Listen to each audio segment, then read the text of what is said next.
Hello, everybody. This is Kate Strashny from DATAcated. I'm in San Francisco at Dreamforce 2025, and I'm here with John from Salesforce. John, why don't you tell my audience what is your role at Salesforce and how long have you been here? Well, Kate, it's wonderful to be with you today. My role is to lead our corporate development team, and that includes three parts. So, our M&A deal team, our M&A integration team, and then Salesforce Ventures. And I've been with the company now for 20 years. Wow. And so this is not your first Dreamforce. How many Dreamforces have you attended? I lost a couple with COVID. I think it's about my 19th right now. Wow. So, yes. That's great. This is my second. So And isn't it exciting it to is be here? very exciting. I think Yeah, second time around is even more fun than the first because now I kind of know what's going on. I'm not right. just lost in Moscone Yeah, Center. but the energy this week is just tremendous. It is, it is. So, Everyone's high energy, even now, towards the end of the day. So I had a couple of questions for you. One is, since you're in charge of acquisitions, what is the decision-making process that you go through when you're choosing who you're going to invite into the Salesforce Ohana? right. Well, as you can imagine, we probably review several thousand opportunities every year. And we only buy a very, very few number of companies. And so how we approach it is thinking about it as it relates to what we call our disciplined M&A framework. And this is a really important framework that we introduced a few years ago. And it really centers on three areas. So first and foremost, does the company have a strong strategic fit that will it accelerate our AI and data strategy? That's kind of question number one. Question number two is, can we accelerate them? Is it something that will really help us grow together? Will our customers be more successful by having this asset uh, delivered to them from Salesforce? And then finally, are there cost savings that we can find? And then the third area is really about value. Can we make this after we integrate the company? Can it be accretive to cash flow and to profitability within 1 to 2 years? Mhm. Can we buy it for a reasonable and appropriate price? And can we do it that's non-dilutive to our shareholders? So all of those factors are part of the framework. I love that. It seems like a very reasonable, disciplined framework. I know there's lots of acquisitions that maybe my audience are already familiar with, like MuleSoft and Slack and Tableau. But are there any recent acquisitions that you personally found really interesting? Well, I can give you a few of them. We're making. Well, one we're in the process of making, which is Informatica. So not yet closed. We're close, but not yet done. And it is really exciting for our data strategy. And so one of the things that was so impactful when we acquired MuleSoft is that it allowed our customers to have all this integration of through APIs to their applications. Hmm. But what Informatica also gives them is integrations to all their data.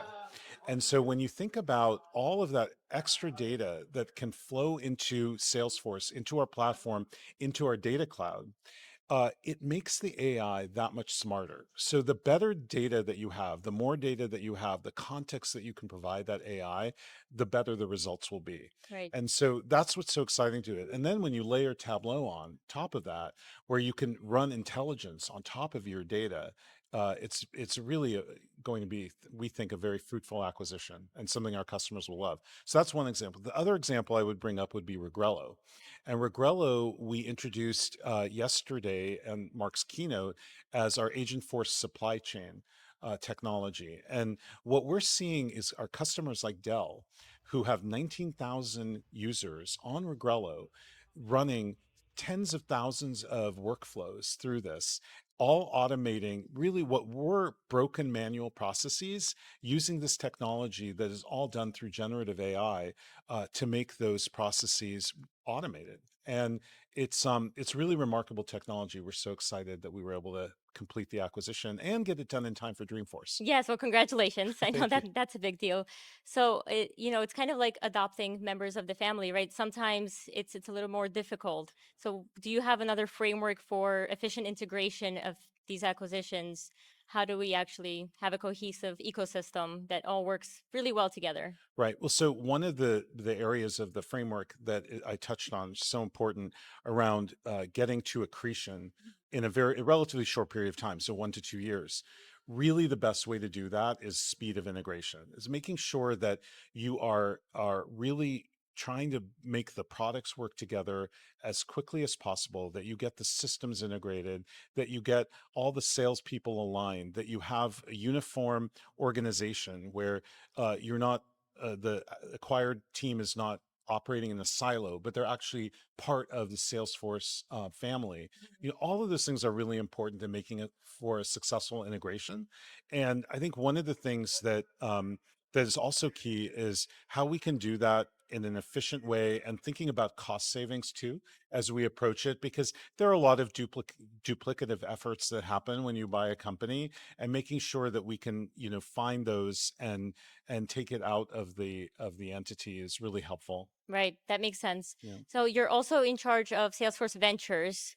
I would love for you to talk about how you use that to help fuel innovation within Salesforce and for customers. So one thing that might be helpful to use the history a little bit of where Salesforce Ventures came from. And so we started this in 2009, and it was in the midst of the financial crisis. And we had an ecosystem of partners that were integrating with Salesforce and really important to our customers that were low on cash. And it was a time when it's hard to believe now when you look here and you see what's going on at Dreamforce. But there was a time back in '09 when it was very hard for startups to raise funding. And so we decided that we needed to help them, that we needed to help our partners and really get behind them. And that was when we made some of our, really fantastic early investments in companies like Box and DocuSign and others. And it proved to be a very successful strategy. And so we built on that program, and we've now coming out of it, 14, 15 years later, we've had 35 IPOs. We've had over 175 of our companies get acquired. Wow. And we have one of the best financial IRRs of probably any VC around. But the history, I think, is just interesting because we didn't start out to be based on financial returns. This is really all about helping our partners and grow the ecosystem. And one of the things that's so that I'm very proud of is the value that we can bring to our partners that we invest in.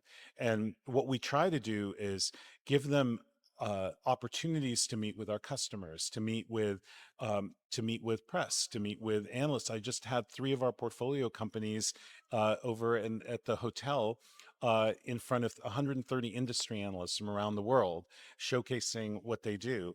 Um, and then we help them with their product integrations. We give them meaningful advice. And then most importantly, we introduce them to customers. Of And course. so these are the types of things that we can provide to portfolio companies that, a typical VC would not be able to do. Yeah, you're really enabling innovation. So I love the story. Thank you for sharing that. And the last question I had for you was, if founders wanted to pitch you tomorrow, what advice do you have for them? Tell them directly. They're listening, John. Okay. Well, I do think it's important that when companies come in to pitch us, whether it's for acquisition or whether it's investment, tell us the story. Be transparent about what's going well, where are your challenges, and articulate what your vision is and how you think that fits with where Salesforce is going.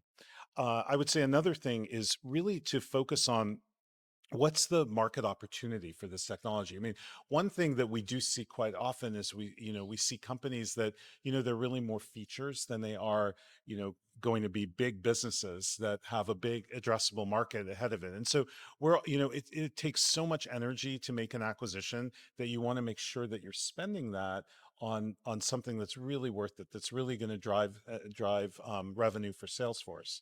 Um, we look at culture quite a bit, and how do the values of the founders match the values of Salesforce. That's really important to us. And I would say the last piece is, do the financials look exciting, Yeah, and will the valuation make sense? So all of those factors are probably the key things we focus on. amazing. Well, John, thank you so much for your time here today. Really appreciate it. Wonderful to meet you. Thanks, Kate. Cheers.